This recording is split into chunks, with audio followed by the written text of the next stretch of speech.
Dobré ráno, Vietname! Zjistilo se, že papež je žid. Ethel Mermanová blokuje ruské radary. Východní Němci prohlásili berlínskou zeď za bratrský šprým.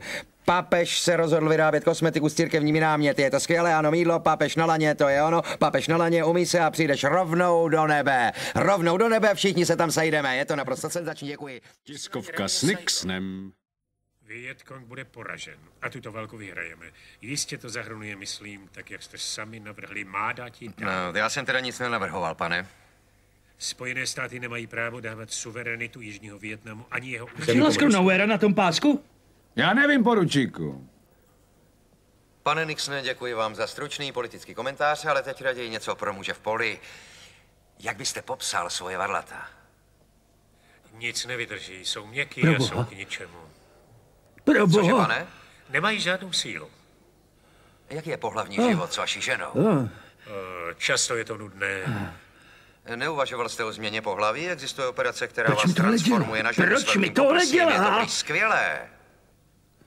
Pane Nixone, za vašeho pobytu ve Vietnamu jste prikouřil marihuanu. Chcete si vzít nějakou marihuanu domů zpátky do státu? A jak to uděláte? Letadlem, vrtulníkem a také autem.